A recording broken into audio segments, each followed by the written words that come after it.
Hello दोस्तों। मैं मनदीप। ओनो study group में आपका स्वागत है। और बस जैसा कि मैं आप लोग को मैथ्स पढ़ा रहा हूँ, मैंने स्टार्टिंग में इंट्रोडक्शन जस्ट मैथ का दिया था। और मैंने आप लोग को स्टार्ट किया था इंट्रोडक्शन में परसेंटेज से। और स्टेप बाय स्टेप स्टार्टिंग में मैंने आपको बेसिक्स परसेंटेज का बताया, how to convert from percentage to fraction. और पिछले क्लास में मैंने आप लोग को कुछ क्वेश्चंस भी डिस्कस किया।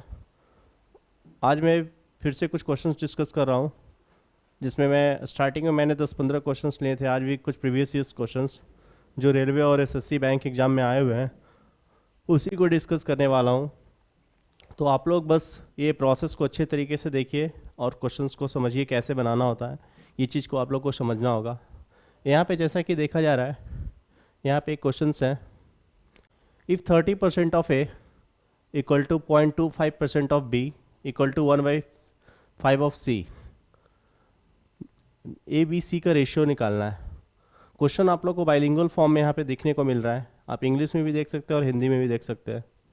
आप जिस भी फॉर्म में क्वेश्चंस को बनाएं, तो क्वेश्चंस तो आप लोग को समझ में आ रहा होगा। ए का 30% बराबर बी का 0.25%, सी का 1/5 के बराबर है।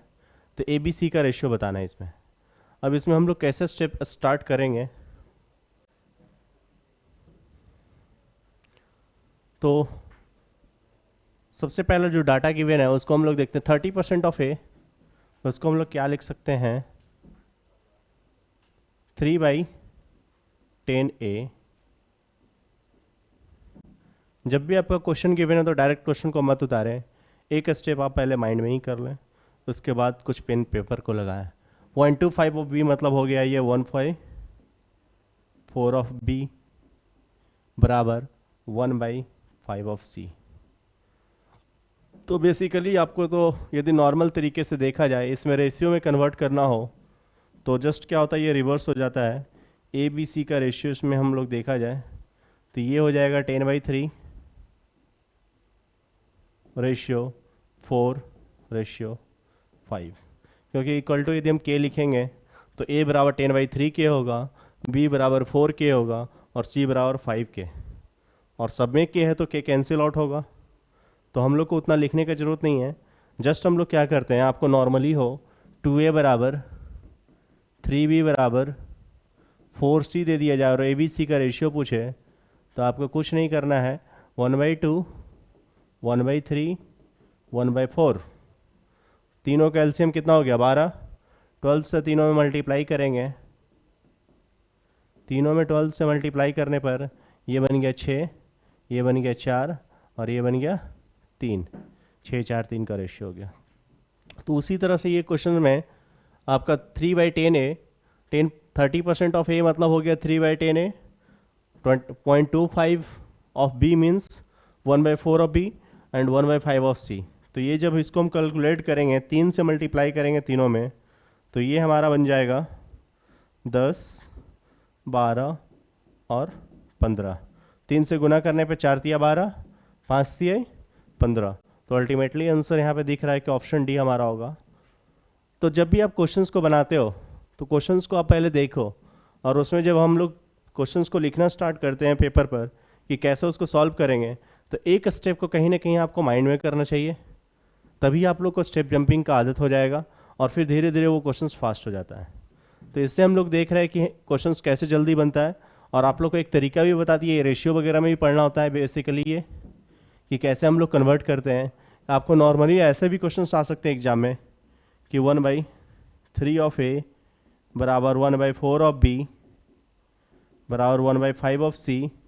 तीन चीज़ इक्वल हो तो ए बी सी का रेशियो यहाँ पे डायरेक्ट पूछे, A ratio B ratio C कितना होगा, तो 3, 4, 5। क्या हो गया, कहाँ चला गया?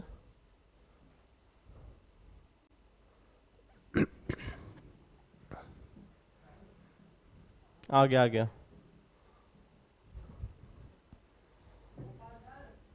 आ गया है। तो ये आप लोग को फर्स्ट क्वेश्चन मैंने डिस्कस किया।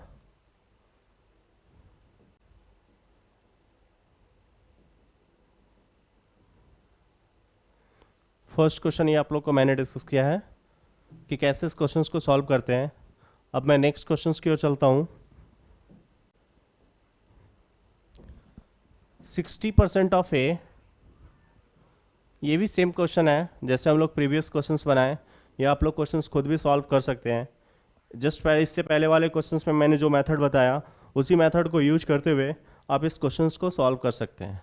तो 60% of A equal to 3/4 of B. तो 60% ऑफ ए को हम लोग क्या लिख सकेंगे, 3/5 ऑफ ए बराबर 3/4 ऑफ बी। 3/5, अब दोनों तरफ 3 दिख रहा है तो इसका कोई मतलब नहीं है, तो a/b का रेशियो क्या हो जाएगा यहाँ पे, 5 और 4। तो ये सब सारे जो क्वेश्चंस आप लोग देख रहे हो कहीं ना कहीं एग्जाम में तो आया हुआ ही है, और ये सब क्वेश्चंस में ज़्यादा टाइम भी वेस्ट नहीं करना चाहिए। आप लोग इजीली एग्जाम में इसको 20-30 सेकेंड में भी देख के बना सकते हो, क्योंकि यही सब क्वेश्चन में यदि आप जल्दी बनाते हो तो जब आगे डिफ़िकल्ट क्वेश्चन आएंगे तो उसमें आप टाइम दे सकोगे। क्योंकि यदि आप इजी क्वेश्चन में ही ज़्यादा सोचने में टाइम वेस्ट कर रहे हो तो फिर डिफ़िकल्ट क्वेश्चन में तो और टाइम भी वेस्ट होगा। तो टाइम को देखते हुए कि कैसे क्वेश्चंस को बनाना है, इस चीज़ को बहुत इंपॉर्टेंट है। हो सकता है कि अभी आप लोग का पढ़ाई बहुत काफ़ी स्लो चल रहा होगा, मे बी आप लोग दशहरा पूजा वगैरह एंजॉय कर रहे होगे और अभी रेगुलर आप स्टडी नहीं कर रहे होगे। बट पढ़ाई कहीं ऐसा चीज़ है कि आप यदि आप रेगुलर 4-5 दिन भी आपका छूटता है तो कहीं ना कहीं वो आपको एक इफ़ेक्ट करेगा ही। आप लगातार 10 दिन पूरा पढ़ रहे हो, बीच में 10 दिन छोड़ दोगे तो पढ़ाई पे काफ़ी इफेक्ट पड़ेगा। जितना आप 10 दिन पढ़े हो कहीं ना कहीं डिक्रीज होगा ही वो। तो कंटिन्यूस कम ही पढ़ो लेकिन रेगुलर पढ़ो, ये आप हैबिट होना चाहिए।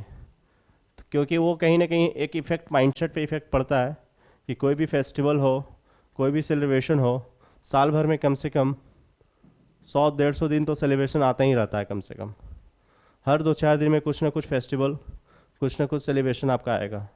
तो वो कंटिन्यूटी को आपको मेंटेन कैसे मैनेज करना है वो आपको तो सीखना ही पड़ेगा, तभी आप एग्ज़ाम्स में अच्छे परफॉर्म कर पाओगे। और ऐसे भी इस साल तो दशहरा पूजा उतना ज़्यादा सेलिब्रेट भी नहीं हो रहा है देखा जाए तो, क्योंकि ये mainly just because of the corona में मेनली बहुत सारे लोग सेलिब्रेट भी नहीं कर रहे हैं अच्छे से। अब बढ़ते हैं हम लोग तीसरे क्वेश्चन की ओर। तीसरे क्वेश्चन में क्या है, if basic point are defined so that 1% is equal to 100 basis point. 1% 100 basis point के बराबर है। मतलब ये क्या बोल रहा है कि 1% बराबर 100। एक्चुअली होता है 100% बराबर 1, लेकिन यहाँ पे एक मान रहा है, जूम कर रहा है। अजम्पशन कुछ भी किया जा सकता है। हम मान लेंगे कि 1% बराबर 20, तो 20 भी हो जब क्वेश्चन में गिवन है, तो उससे कोई मतलब नहीं होता है। लेकिन एक्चुअली में जब हम लोग पढ़ते तो 100% 1 होता है। 1% का तो मान 1/100 होगा क्या। तो यहाँ पे 1% बराबर 100 बोला है बेसिस पॉइंट।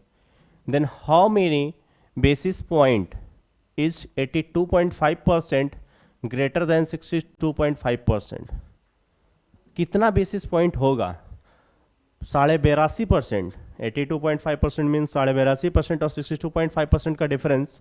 यदि हम दोनों का डिफरेंस लें परसेंटेज का, तो डिफरेंस कितना आएगा, 20%। तो जब आपको 1% बराबर बेसिस पॉइंट कितना दिख रहा है, 100, तो 20% बराबर कितना होगा,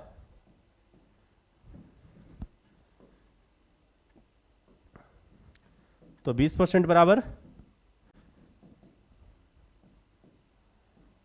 2000। यही आप लोग का आंसर होगा।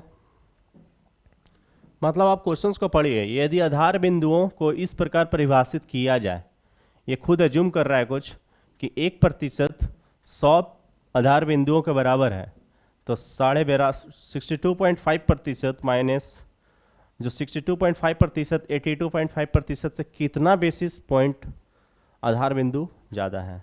तो दोनों का डिफरेंस 20%, मतलब 2000 आंसर इसका आएगा। और ये हमारा एसएससी सीजीएल प्री एग्ज़ाम 2016 में आया हुआ था। मतलब देखा जाए तो प्री में भी क्वेश्चंस इजी आते हैं, ऐसा नहीं कि पूरा का पूरा टफ ही क्वेश्चंस आता है। 25 क्वेश्चन प्री में आपको पूछेगा, 25 क्वेश्चंस मैथ में यदि आपको आते हैं तो वहाँ पे आपको 5 क्वेश्चंस तो ऐसा देगा इजी कि आप पेन नहीं यूज करें, कि आपको देखे और उसको एनालाइज करे, 10 सेकंड के अंदर जल्दी आंसर दे। 10 क्वेश्चन ऐसा भी देगा जो आपका 30 से 40-50 सेकंड तक वो यूज लेगा। बाकी का 10 क्वेश्चन और भी जो रहेगा थोड़ा मॉडरेट लेवल पर, उसमें आपको दिमाग लगाइए, उसको जल्दी बनाइए, 1 मिनट में कोशिश करने की कोशिश करिए। तो ओवरऑल ये 25 क्वेश्चंस का जो मैथ का पेपर है, वो जब पेपर काफ़ी ज़्यादा इजी रहता है तो लोग इसको 15 मिनट, 13 मिनट, 14 मिनट में पूरा करते हैं। पेपर का लेवल थोड़ा मॉडरेट होता है तो मॉडरेट होने पर ये थोड़ा टाइम इंक्रीज होकर 20 से 22 मिनट में ही फिनिश होने की कोशिश होता है। कि मॉडरेट रहा तो पेपर का लेवल थोड़ा टफ हुआ, उसमें क्वेश्चंस थोड़ा डिफ़िकल्ट आना स्टार्ट हुए तो थोड़ा सा टाइमिंग चेंज होगा। और यदि हम रेलवे की बात करें, एग्ज़ाम की बात करें, तो वहाँ पर आपका जस्ट लेवल ये एसएससी से भी थोड़ा लो रहता है। आप क्वेश्चंस को ईजिली सॉल्व कर सकते हो। आपका यदि ज़्यादा प्रैक्टिस भी नहीं है, ज़्यादा ये भी नहीं है, फिर भी क्वेश्चंस बनेगा। टाइम भी काफ़ी ज़्यादा होता है, आपको उसमें 1.5 घंटा मिलता है 100 क्वेश्चंस के लिए, यही डिफरेंस है। बट यहाँ पे यदि हम बैंकिंग का बात करें तो टाइम लिमिट होता है 20 मिनट्स बैंकिंग में, और क्वेश्चंस रहते हैं 35 मैथ्स के। लेकिन इसमें सबसे बड़ा एडवांटेज ये है कि 10 ये सिंप्लीफिकेशन पूछता है और 5 डीआई पूछता है। 15 क्वेश्चन तो यही हो गया, और तुम्हारा बाकी जितने सारे क्वेश्चंस रहेंगे 20 क्वेश्चंस मिसलेनियस से रहते हैं। कभी कभी डीआई भी 2 आ जाता है, 10 क्वेश्चंस। तो इसमें कैलकुलेशन का बहुत बड़ा रोल प्ले होता है। आपको इसमें 35 क्वेश्चन में 30, 32 मतलब करेक्ट अटेम्प्ट करने ही पड़ेंगे, अदरवाइज सिलेक्शन नहीं होगा, फिर प्री ही क्वालिफाइड नहीं होगा। तो जब आपका प्री ही क्वालिफाइड नहीं होगा तो आप इसको फिर सॉल्व भी नहीं कर पाओगे। तो अब हम लोग नेक्स्ट क्वेश्चंस की ओर बढ़ें। कैसे क्वेश्चंस को आपको हैंडल करना, तरीका ही बस मैं आप लोग को बताने वाला हूँ, बस उसी तरीक़ों को कंटिन्यूसली फॉलो करना है।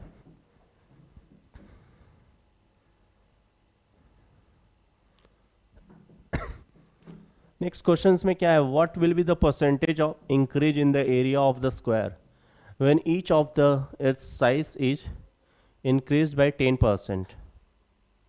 जब उसका प्रत्येक साइड को 10% से बढ़ा दिया जाए तो कितना इंक्रीज होगा, क्षेत्रफल उसका कितना प्रतिशत बढ़ जाएगा। किसी वर्ग की प्रत्येक भुजा को 10% बढ़ा दिया जाए तो क्षेत्रफल में कितने प्रतिशत की वृद्धि होगी।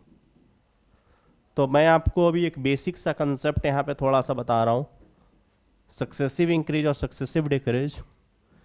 ये थोड़ा सा थ्योरी पॉइंट ऑफ व्यू से भी हो जाएगा कि जब भी इस तरह के सवाल रहेंगे, सक्सेसिव इंक्रीज हो या सक्सेसिव डिक्रीज हो, मतलब कोई भी चीज़ में बोलेंगे पहले हम x% बढ़ाएं, फिर अगेन y% बढ़ा रहे हैं, तो 2 बार जब हम करते हैं तो इसका एक बेसिक फार्मूला, तो ओवरऑल कितना परसेंट बढ़ता है, तो ये हो जाता है x + y + x/y 100। यदि y, अब यहाँ पे ये पॉजिटिव दोनों बढ़ेगा तो पॉजिटिव साइन होगा, लेकिन यदि कोई भी एक घटता है तो निगेटिव साइन यूज करेंगे। यदि y घट रहा है तो y भी निगेटिव साइन लगाएंगे, दोनों घट रहा है तो दोनों में निगेटिव साइन यूज करेंगे। और ये आपका जो यूज है, इस्तेमाल है, बहुत सारे क्वेश्चन सक्सेसिव में दिखेगा। चाहे वो 3 भी हो तो 3 के में भी हम लोग निकालते हैं, पहले 2 का सॉल्व करेंगे, फिर जो 2 का रिजल्टेंट आएगा उससे हम लोग तीसरे का देखते हैं। यदि किसी वर्ग की भुजा मतलब 10% बढ़ाते हैं तो भुजा का बढ़ना मतलब कहीं ना कहीं ओवरऑल देखा जाए 10% स्क्वायर में, एरिया में, वो कहीं ना कहीं डबल वो बढ़ेगा। तो 10% का 2 बार इंक्रीज करना मतलब 10 + 10 × 10 × 10 / 100, तो ये कैंसिल आउट हो जाएगा, तो ये हो जाएगा 21%। क्योंकि हम लोग को पता है कि एरिया ऑफ स्क्वायर कितना होता है, a²। यदि भुजा 2 बढ़ाओगे तो एरिया कहीं ना कहीं 4 गुना हो जाएगा।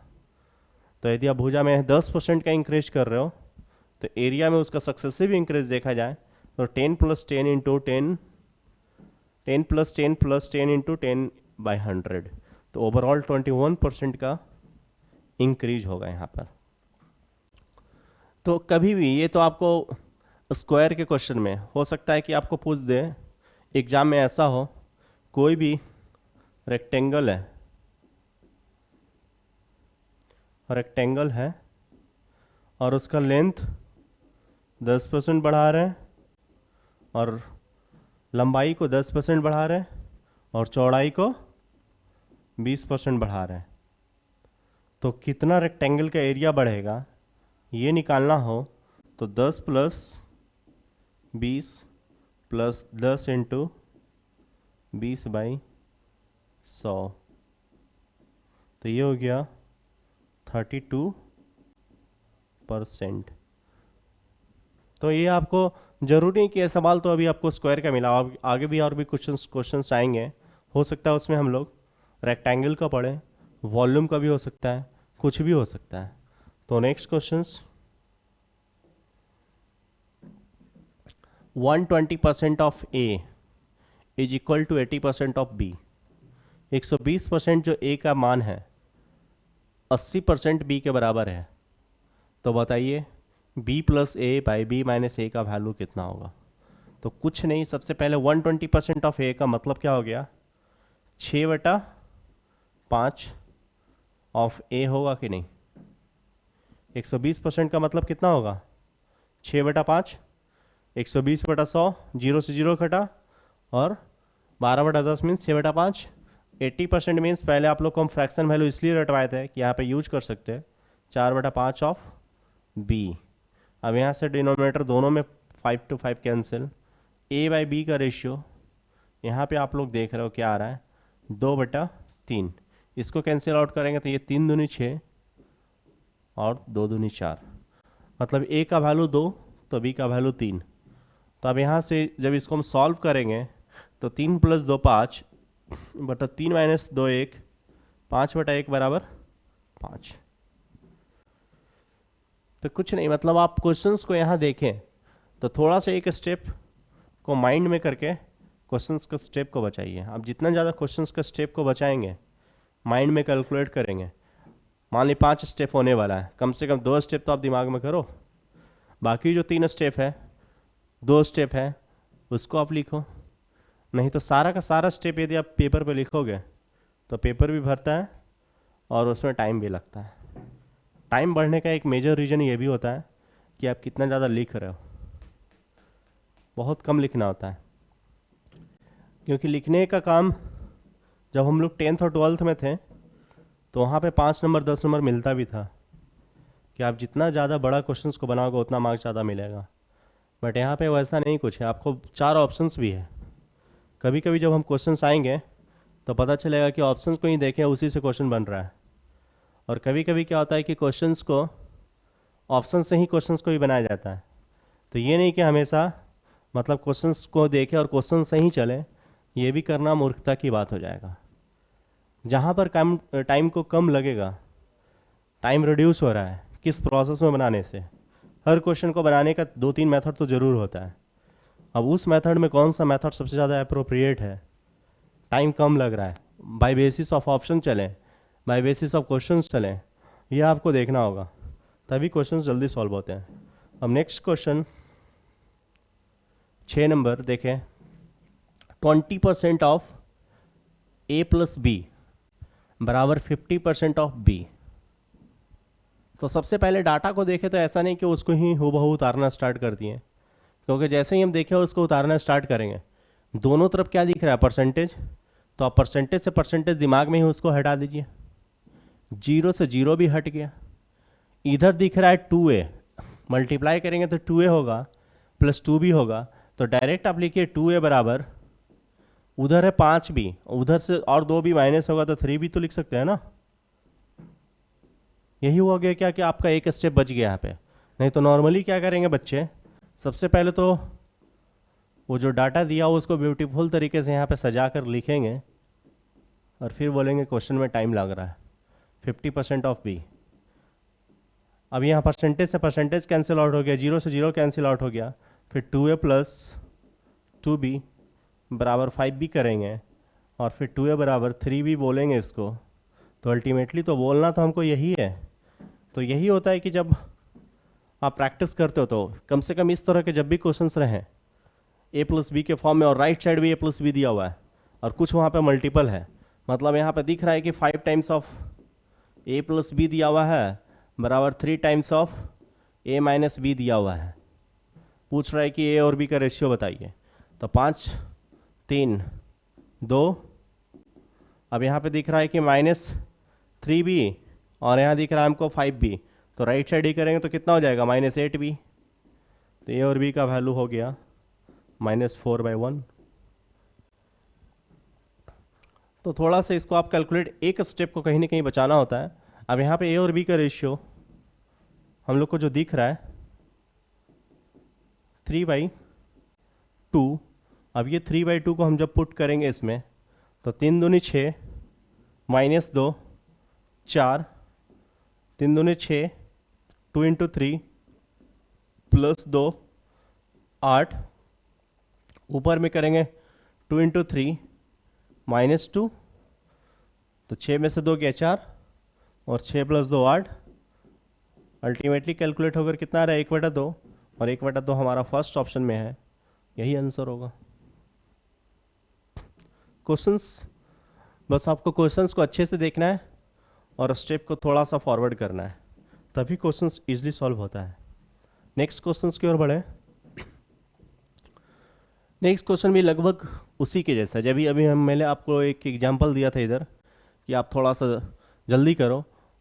अब ये जैसे इसमें भी हम पूरा लिखेंगे तो समय लगेगा। अब दिख रहा है कि परसेंटेज दोनों तरफ है कैंसिल, तो इधर में डायरेक्ट 5p है, उधर 3p है, तो लाएंगे एक तरफ लाएंगे तो बन जाएगा 2p और बराबर लिखेंगे -5q और उधर 3q, तो 8q हो गया। इतना समझने में तो किसी को दिक्कत नहीं हो रहा होगा। इसी को हम थोड़ा सा डिटेल करेंगे तो 2 स्टेप बढ़ेगा, और वो 2 स्टेप लिखेंगे तो मिनिमम 15 से 20 सेकंड जाएगा। वही 15 से 20 सेकंड का खेल होता है। वही जो बचाया उसका रिजल्ट हुआ, और जो नहीं बचाया उसको सीख रहा है। अब ये 50% ऑफ p माइनस क्यू, अब यहाँ पे मैक्सिमम बच्चे क्या करेंगे 50% ऑफ p माइनस क्यू में कम से कम कोशिश तो ऐसे ही करेंगे 50 × p माइनस क्यू बराबर 30 × p प्लस q। अब ये 0 से 0 कैंसिल, 5 में से 3 गया 2p बराबर 8q। अब बोलेंगे p बराबर 4q। यहाँ भी आ रहा है p बराबर 4q, यही कि थोड़ा जल्दी आ रहा है और वो थोड़ा लेट आ रहा है। बस ये जो फर्स्ट स्टेप है इसी को आपको माइंड में कैलकुलेट करना है। अब यहाँ पे दिख रहा है कि p बराबर 4q, पूछ रहा है क्या, then the value of x is q = x% of p। q जो है p का कितना परसेंट है, तो q बराबर हम यहाँ से बोल सकते हैं 1/4 ऑफ p, और 1/4 का परसेंटेज वैल्यू कितना होता है। अभी हम जस्ट जब बेसिक क्लास ले रहे थे उसमें 1/4, 1/5, 1/6 सब कुछ आ रहा था। अब यहाँ पे दिख रहा है कि 1/4, मतलब सीधा हम लोग टिक करेंगे 25% पे। क्वेश्चंस बस सब कुछ डिपेंड करता है अपने ऊपर। हम उसको चाहेंगे लेंदी बनाना तो लेंदी बनेगा, ज़्यादा स्टेप से बनाना चाहेंगे ज़्यादा स्टेप से बनेगा, कम से चाहेंगे कम से बनेगा। जितना ज़्यादा आपको डाटा याद रहेगा, जितना ज़्यादा वैल्यू याद रहेगा, जितना ज़्यादा परसेंटेज का वैल्यू याद रहेगा, क्वेश्चंस का स्टेप घटेगा। बस वही टोटली डिपेंड करता है हम लोग के ऊपर कि हम लोग कितना याद करके क्वेश्चंस को बनाते हैं। बहुत सारे कम चीज़ को, मेथड को जानकर क्वेश्चन को बनाएंगे तो डाटा तो चेंज होगा ही और टाइम टेकन लगेगा ही इसमें। फिर नेक्स्ट में देखें, अ पर्सन हु स्पेंड्स 66 2/3% आ गया। अब ये 66 2/3% का वैल्यू जो 2/3 यूज नहीं करेगा फ्रैक्शन, तो इसकी यदि कुछ डिफरेंट मेथड का दिमाग लगाया बनाने का तो क्वेश्चंस में उसका टाइम जाएगा। और वो अपने इनकम का सेव करता है, सेविंग कितना है 1200 रुपया पर मंथ।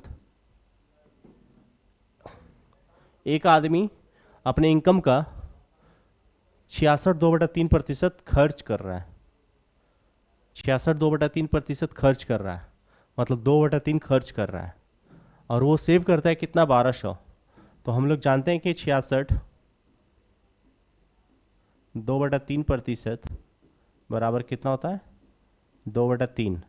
मान लिया आदमी का इनकम 3 है, तो एक्सपेंडिचर कितना हो गया, मतलब खर्च हो गया 2, इनकम का मतलब हो गया आय, और ये हो गया खर्च। तो 3 रुपया कमा रहा है, 2 रुपया खर्च कर रहा है, एक्सपेंडिचर है उसका, तो सेविंग कितना होगा, 1 यूनिट होगा। कोई भी आदमी 3 रुपया इनकम कर रहा है, 1 रुपया 2 रुपया खर्च कर रहा है, तो बचा कितना रहा है 1। क्वेश्चन में वह बोल रहा है कि बचा रहा है वो 1200 रुपया। क्वेश्चन के अकॉर्डिंग ये जो एक का वैल्यू है वो 1200 के बराबर है। पूछ क्या रहा है कि मासिक खर्च क्या है, हिज मंथली एक्सपेंसेस, महीने में कितना खर्च करता है। तो 1 बराबर 1200, तो 2 बराबर कहीं ना कहीं 2400 रुपया होगा, और 3 बराबर 3600 रुपया। मंथली इनकम 3600 है, 2400 खर्च कर रहा है, और 1200 रुपया उसका बचा। तो यही सबसे बड़ा परसेंटेज का जो यूज यहाँ पे दिख रहा है फ्रैक्शन वैल्यू का, यही क्वेश्चन को आसान किया और कुछ नहीं किया। इसी डाटा को याद न रखें, ये तो 66/2/3 है, इसी क्वेश्चन में थोड़ा सा चेंज कर दें, 57 1/7% बोल देता, तब तो बहुत लोग कंफ्यूज होता। 66/2/3 तो थोड़ा प्रचलन में भी है कि लोग को याद रहता है, लेकिन एग्जामिनर चाहेगा क्वेश्चन को फंसाने के लिए, तो सिंपल डाटा को ना सेट करके 57 1/7% को सेट करेगा। तो जब ऐसे ऐसे डाटा सेट होना स्टार्ट होंगे तो अच्छे अच्छे लोगों का दिमाग हिलना स्टार्ट होता है, और जब अच्छे अच्छे लोगों का दिमाग हिलना स्टार्ट होता है तभी समझो कंपटीशन कम होता है। कंपटीशन ज़्यादा तब है जब हम डाटा को आसान रखें, क्वेश्चंस को आसान रखेंगे, तो ज़्यादा से ज़्यादा लोग को बनाएंगे, और ज़्यादा से ज़्यादा लोग क्वेश्चंस को बनाएं मतलब कहीं ना कहीं रिजल्ट होने का चांसेस घट जाता है। इसलिए वो क्या करते हैं, थोड़ा सा डिफ़िकल्ट करते हैं कि कम से कम लोग बनाएं उसको। और उसी तरह से यहाँ पे देख ले 57 कहीं भी 66 यहाँ दिख रहा है, ये तो चलो कि थोड़ा कॉमन भी है, थोड़ा सा कॉमन है, ये भी बहुत लोग को दिक्कत हो रहा होगा। लेकिन ऐसा सा डाटा जब एंट्री होगा, 87.5% एंट्री होगा, 62% एंट्री में आएगा, तो जो पढ़ेगा उसके लिए तो एडवांटेज है। तो यहाँ पे हम लोग बस, मैं आप लोग को क्या कर रहा हूँ, कुछ नहीं, कैसे दिखा रहा हूँ कि क्वेश्चंस में फ्रैक्शन वैल्यू का यूज हो रहा है। वो फालतू नहीं था कि फर्स्ट क्लास में मैं उसको पूरा इतना डिटेल्स में कि कैसे परसेंटेज का फ्रैक्शन वैल्यू आता है, इसका यूज यहाँ ही नहीं, सिर्फ जब हम प्रॉफिट लॉस भी पढ़ेंगे तो वहाँ भी दिखेगा, रेशियो पढ़ेंगे तो वहाँ भी दिखेगा, कंपाउंड इंटरेस्ट पढ़ेंगे तो वहाँ भी दिखेगा, हर जगह दिखता है ये। और ये सब कुछ आप लोग के ऊपर डिपेंड करता है कि आप कितना उसको अच्छे तरीके से देखते हो और कैसे उसको यूटिलाइज करते हो। नेक्स्ट क्वेश्चंस की ओर बढ़े हम लोग। नेक्स्ट क्वेश्चंस क्या बोल रहा है, आप लोग थोड़ा देख सकते हैं। When 60 is subtracted from 60% of a number, the result is 60. The number is, यदि किसी संख्या में 60% में 60 घटाने पर परिणाम 60 आता है, मतलब थोड़ा जैसे बोला वैसे ही बस एक लाइन लिख दो ऐसे, 60% में 60 घटाने पर परिणाम 60 आ रहा है, तो 60% का मान दिख रहा है कितना हो रहा है, 120। तो कोई भी चीज़ का 60% का मान 120 होगा, तो 100% का मान कितना होगा, 1% बराबर 2 होगा कि नहीं। तो 1% का मान 2 है, तो 100% का वैल्यू 200। 100% का मान कितना आएगा, 200 आएगा। Next question, 2 numbers are more than the third number by 20% and 50% respectively. 2 numbers and find the first number is what percent of the second number. यदि 2 संख्या तीसरी संख्या से 20% और 50% अधिक है, तो पहली संख्या दूसरी संख्या से कितना प्रतिशत है, पहली संख्या दूसरी संख्या का कितना प्रतिशत है। ये भी ठीक सवाल है। अभी जो भी आप लोगों को सवाल का लेवल अभी थोड़ा कभी दिख रहा होगा, ये और बढ़ेगा धीरे धीरे क्लास वाइज। शुरुआत में ये अच्छे लेवल का लाएंगे तो फिर और डिफिकल्ट आपको होना स्टार्ट हो जाएगा। पहले आप हैबिचुएट हो जाओ। हम तो यहाँ पे आपको एक दिन में 10-12 क्वेश्चन से डील कर रहे हैं, कम से कम आप तो 30 बनाओ, 20 क्वेश्चन आपको तो एक्स्ट्रा बनाना चाहिए। चाहे वो किरण के बुक को फॉलो करके बनाओ, कोई भी प्रीवियस ईयर, चाहे वो रेलवे का बुक हो, चाहे वो एसएससी का बुक हो, चाहे बैंक का बुक हो, प्रीवियस ईयर तो बनाना ही चाहिए। मूल मंत्र है एग्जाम का प्रीवियस ईयर। हर पर्सन वैसे ही निकालता है एग्जाम को। अब यहाँ पे क्या बोल रहा है, यदि दो संख्या तीसरी संख्या से 20% और 50% अधिक है, तो ए बी सी तीन संख्या ऐसे ही एज्यूम कर रहे हैं। तीसरा संख्या मान लेते हैं कि कुछ 100 है, तो एक कहीं ना कहीं 20% अधिक है, मतलब ये 120 है और ये 150 है। दो संख्या तीसरी संख्या से 20% और 50% ज़्यादा है, तो पहला संख्या हो गया 120, तो दूसरा कितना हो गया 150। तो पूछ रहा है कि दूसरी संख्या का कितना, पहली संख्या दूसरी संख्या का कितना प्रतिशत है। तो उसको प्रतिशत निकालने के लिए कहीं ना कहीं 120/150 के रिस्पेक्ट दूसरी संख्या के रिस्पेक्ट में पूछा है पहला संख्या कितना प्रतिशत है, और इंटू 100 करेंगे, 1 0 से 1 0 कैंसिल, 15 ठी 20 से, तो 80% आ रहा है। कहीं ना कहीं जो दूसरी संख्या है, पहली संख्या है दूसरी संख्या का 80% है। यदि क्वेश्चन चेंज भी हो सकता था, दूसरी संख्या पहली संख्या कितना प्रतिशत, तो उल्टा होता है 150/120 होता है। तो जैसे क्वेश्चन बोले उसी तरह से आप थिंकिंग भी करना स्टार्ट करो, ऐसा नहीं कि आप कुछ और ही सोच रहे हो। तो इस तरह से नेक्स्ट क्वेश्चन हम लोग देखें, 60% of A income is equal to 75% of B income, then B income is equal to X% of A income. As value, यदि ए की आय का 60% बी की आय के 75% के बराबर है, तो बी की आय ए की आय का कितना प्रतिशत है। तो जस्ट ए की आय का 60% मतलब कितना होगा 3/5 बराबर कितना होगा बी की आय का 75%। 75% कितना होता है 3/4 बी के बराबर। तो ए की आय का, बी की इनकम ए का कितना प्रतिशत है, तो ये 3 से 3 कैंसिल करेंगे, तो बी बराबर हम लोग बोल सकते हैं 4/5 ए। जो बी का इनकम है ए का 4/5 है। अब ये 4/5 को प्रतिशत में कन्वर्ट करें तो इसको हम लोग कहीं ना कहीं देखेंगे 4/5 का परसेंटेज वैल्यू कितना आता है 80%, क्योंकि इसको 100 से जब मल्टीप्लाई किया जाता है तो ये आ जाएगा 80%। तो आज मैं आप लोग को यहीं तक डिस्कस करता हूँ। मैं फिर आप लोग को नेक्स्ट क्लास में और भी कुछ क्वेश्चंस के जरिए क्वेश्चंस को डिस्कस करूँगा। बुलाओ उनको, गोपाल जी को।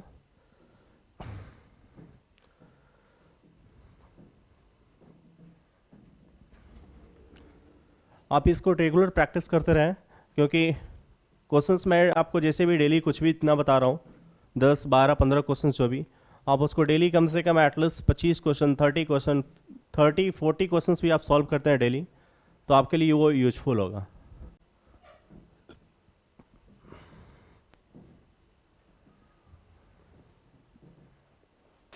इसको कर दीजिए इसको।